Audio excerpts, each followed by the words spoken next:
কিছু কিছু news media প্রচার করে আপনি নাকি যাকে তাকে সাথে মাক্ষা দিয়ে মেরে ফেলতে উৎসাহিত করেন। সাংবাদিকরা তো কত কথাই বলে, ওদের সব কথা কি আর নেওয়া যায়?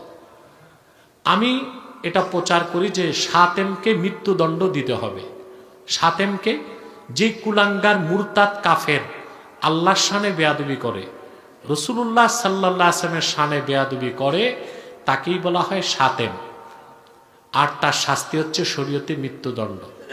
এখন এটা দেওয়ার দায়িত্ব হচ্ছে রাষ্ট্রের। কার? এখন রাষ্ট্র যদি না দেয়, তখন বাকস্বাধীনতার দোহাই দিয়া যে যখন খুশি তখন আল্লাহ তার হাবিবের শানে বেয়াদবি করবে, আর আমরা আঙ্গুল চুষব? ডাকাতি করলে শাস্তি দেওয়ার দায়িত্ব কার? চোর রে। তো গণপিটুরি দিয়া ডাকাত মারে কেন মানুষ? কারণ আইনের ফাঁক দিয়া ডাকাত জামিনে বের হয়ে যায়, ঠিক না? তো মাঝে মধ্যে মানুষ আইনকে হাতে তুলে নেয়, যদিও এটাকে মবক্রেসি বলা হয়। সুস্পষ্টভাবে কেউ যদি সাতেম প্রমাণিত হয়, তার একমাত্র শাস্তি মৃত্যুদণ্ড। এটা কে নির্ধারণ করবে? সিচুয়েশন ফয়সালা দিবে। আমরা সবাই শয়তানের প্ররোচনায় পাপ কাজ করি। আদম হাওয়াও শয়তানের প্ররোচনায় পড়ে জান্নাতের ফল খেয়েছে। তাহলে শয়তান কার প্ররোচনায় পড়ে সেদিন আদমকে সেজদা করেনি? আরে শয়তান নিজে শয়তানি করছে, দেখি তো শয়তান।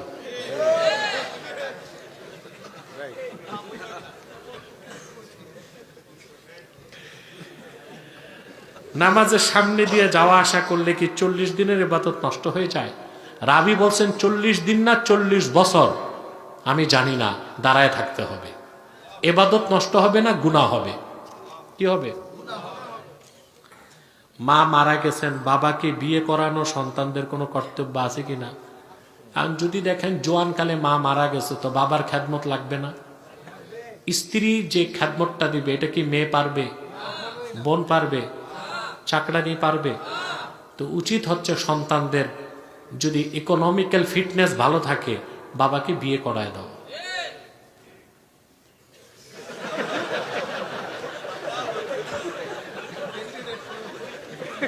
মানে ভিকটিম আছে নাকি? আওয়াজে বোঝা যায় ভিকটিম আছে।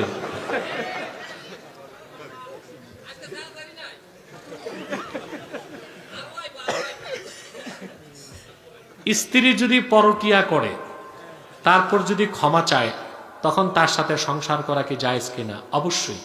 সে যদি পরকিয়ায় লিপ্ত হয়, এটা গুনাহে কাবীরা। সে যদি অনুতপ্ত হয়ে ক্ষমা চায়, তাকে তালাক না দিয়ে ক্ষমা করে দেওয়াটাই উত্তম। আর স্ত্রীরা পরকিয়া করে, এই জন্য আপনারাই তো দায়ী। আপনি বিয়ে করছেন, গেছেন সিঙ্গাপুর, 10 বছরে আর আসেন না। তারপর পাঠাইছেন একটা আইফোন, বউকে দিয়েছেন। বউকে মার কাছেও রাখলেন না, শাশুড়ির কাছেও রাখলেন না, ফ্ল্যাটে রাখছেন। ব্যাংকের অ্যাকাউন্ট মায়ের নামে করেন নাই, বউয়ের নামে করছেন। তো ওটা পরকিয়া করবে না তো কি করবে? ওটার সাথে তো শয়তান 10-12টা থাকে। ব্যবসায় দিন দিন লোকসান হচ্ছে, ব্যবসায় উন্নতির আমল কি আছে? আমল মুখস্থ রাখতে পারবেন? ফজর নামাজের পর 100 বার পড়বেন, 11 বার দরুদ সালাম পড়ে 100 বার পড়বেন, আল্লাহুম্মা কফিনি বিহালালিকা আন হারামিক ওয়া আগনিনি বিফাদলিকা আম্মান সিওয়াক, 100 বার। আবার 11 বার দরুদ সালাম পড়বেন, ঋণ সব মাফ হয়ে যাবে, প্রচুর বারাকা আল্লাহ ব্যবসায় দান করবে। রেকর্ড হয়ে গেছে, মিডিয়া থেকে নিয়ে নেবেন। ফরজ গোসল ছাড়া কি নামাজ হবে? নাউজুবিল্লাহ। এটা কেমন প্রশ্ন? লোকটা প্রশ্ন করতে পারে নাই। অর্থাৎ গোসল ফরজ হয়েছে, এখন গোসলের সুযোগ নাই, এখন কি করবে? ঠিক যেভাবে নামাজ ফরজ হয়ে গেলে যদি দেখা যায় পানি নাই, নামাজের ওক্ত যতক্ষণ আছে ততক্ষণ পানি খুঁজতে হবে। যদি দেখা যায় যে না, ওক্ত চলে যাবে, পানি পাওয়া যাবে না, তখন তায়াম্মুম। গোসলের ক্ষেত্রে একই নিয়ম। এখন তায়াম্মুম করেও গোসলের ফরজ আদায় হবে। কিন্তু আপনারা একটা ভুল কাজ করেন না। আপনারা মনে করেন তায়াম্মুম কি? তায়াম্মুম হচ্ছে বিসমিল্লাহ বলে মাটিতে আঘাত করে, ধুলাটাকে সাফ করে মুখে ঘষা, আরেকবার আঘাত করে ঠিক অজুর পানি যেখানে যেখানে লাগে ওইখানে মুছা হাতে, এই তো তায়াম্মুম, 2টা ফরজ আর নিয়ত 3 ফরজ। কয় ফরজ? আপনার আবার গোসল ফরজ হইলে মাটিতে গড়াগড়ি দিয়েন না।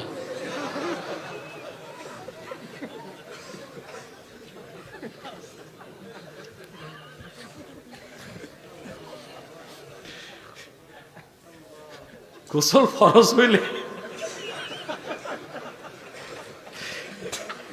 তায়াম্মুমের একই নিয়ম, বুঝতে পারছেন?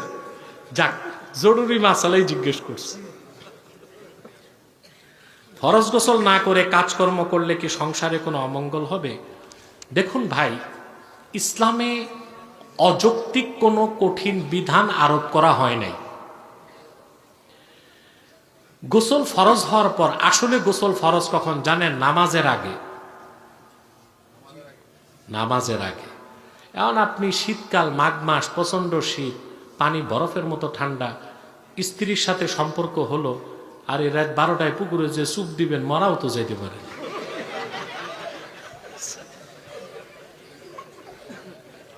চুপচাপ ঘুমায় থাকেন। আযা-এ মাগলুজা, গোপন অঙ্গগুলো ধৌত করে বড়জোর উজু করে ঘুমায় থাকবেন। দুখুলে ওয়াক্ত, ফজরের টাইম ঢুকার সাথে সাথে গোসল ফরজ। ফজরের টাইম ঢুকার সাথে সাথে তখন আপনি গোসল করে মসজিদে যাবেন। এখন আপনি ফজরের টাইমের আগে যদি আরো কিছু কাজকর্ম করেন, তাতে কোনো গুনাহ বা সমস্যা নাই। তবে উত্তম হচ্ছে গোসল ফরজের সাথে সাথে গোসল করে নেওয়া। কিন্তু বেশি দরবেশি করে শীতকালে ঠান্ডা পানি দিয়ে গোসল করেন না, 12টা বাজে, চুপচাপ ঘুমায় থাকেন, ফজরের আগে উঠবেন। এইরকম কঠোরতা করলে মিয়া আর ভয়তে বিয়ে করবে কেউ? বিয়ে করলে বউয়ের কাছে যাবে?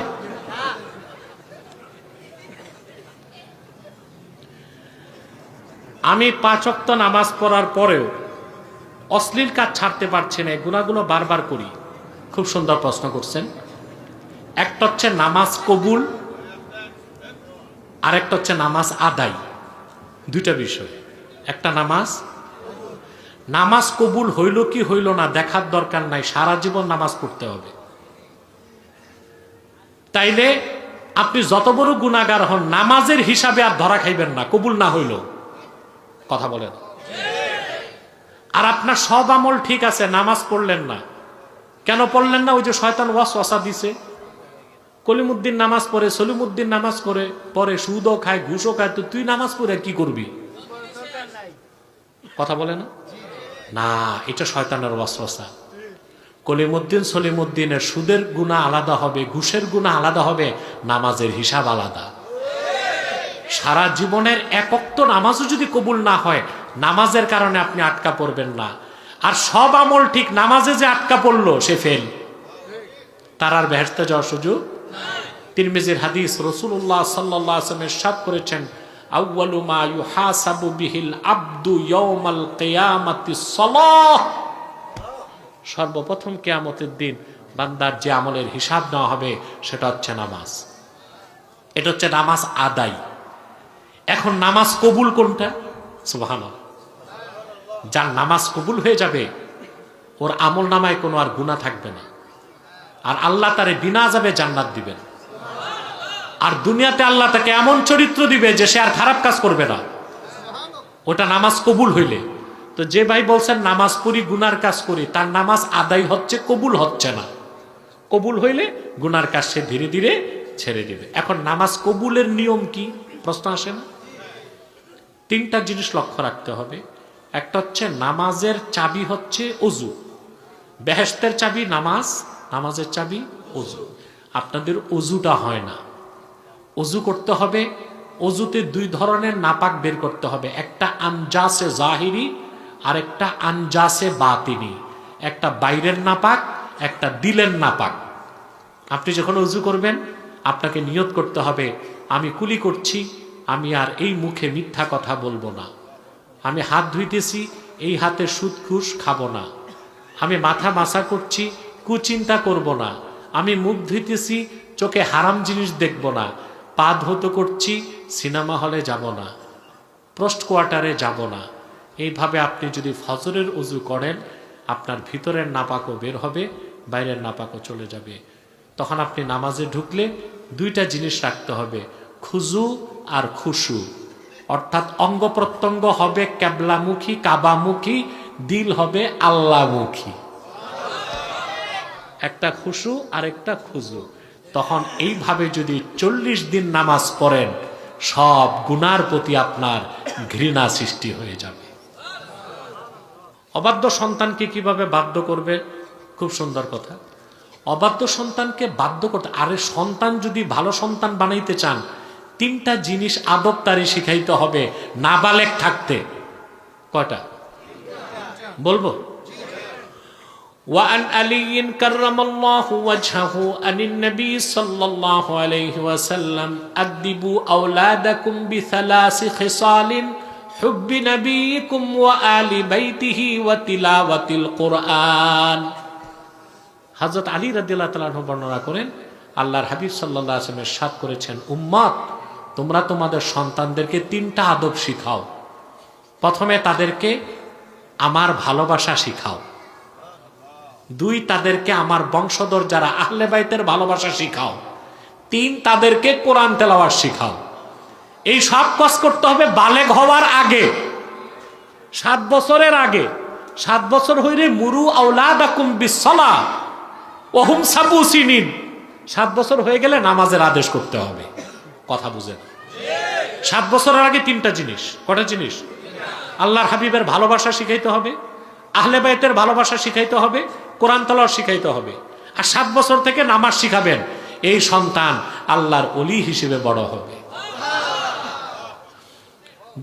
এক, এটা হচ্ছে সন্তানের প্রতি দায়িত্ব, সন্তানকে বাধ্য ও ভালো করতে হইলে। 2, আপনি নিজে যদি আল্লাহর নাফরমানি করেন, আপনার সন্তান আপনার কথা শুনবে না। আপনি নিজে আল্লাহর ফরমাবরদার বান্দা হন, আপনার সন্তান আপনার কথা শুনবে। আর সন্তানকে বাধ্য রাখতে সবচেয়ে বেশি দরকার কাউন্সিলিং। কি? অর্থাৎ তাকে প্রচুর সময় দিতে হবে। যত ব্যস্ত থাকেন আপনি, অন্তত 2 ঘন্টা সন্তানদের জন্য রাখবেন। রাতে নিয়ে বসবেন, যত ব্যস্ত থাকেন, এটা মনে রাখবেন। আপনারা ব্যবসায়ীরা, চাকরিজীবীরা সবাই মনে রাখবেন, সন্তানদেরকে নিয়ে বসবেন। সারাদিনের রুটিনটা তার থেকে শুনবেন। সে নামাজ পড়ছে কিনা, সে স্কুলে গেছে কিনা, হোমওয়ার্ক করছে কিনা। তারপর তাকে বন্ধুত্বের ছলে তার ভিতর থেকে কথাগুলো নিতে হবে। কার সাথে ঝগড়া হয়েছে, ঝগড়াতে তার দোষ না অন্য ছেলের দোষ। এই কথার মাধ্যমে কাউন্সিলিং করে তাকে আপনি বাধ্যগত সন্তান বানাতে পারবেন। আর আপনি বা সন্তান পালতেছেন, সেই স্কুলে যাচ্ছে, 1 সপ্তাহ সন্তানের সাথে আপনার বৈঠক হইল না, এই সন্তান কখনো গড়ে উঠবে। কথা মনে থাকবেন সামনে? হয়ে গেছে 31st নাইট না? 31st নাইটে ওই যে আপনারা কি করছে, আতশবাজি ও নানা কর্মকাণ্ড, এগুলো হচ্ছে খ্রিস্টানদের সংস্কৃতি। এগুলো পালন করলে ঈমান নষ্ট হয়ে যাবে আপনার। কোন মুসলমান খ্রিস্টানদের বড়দিন পালন করতে পারে না।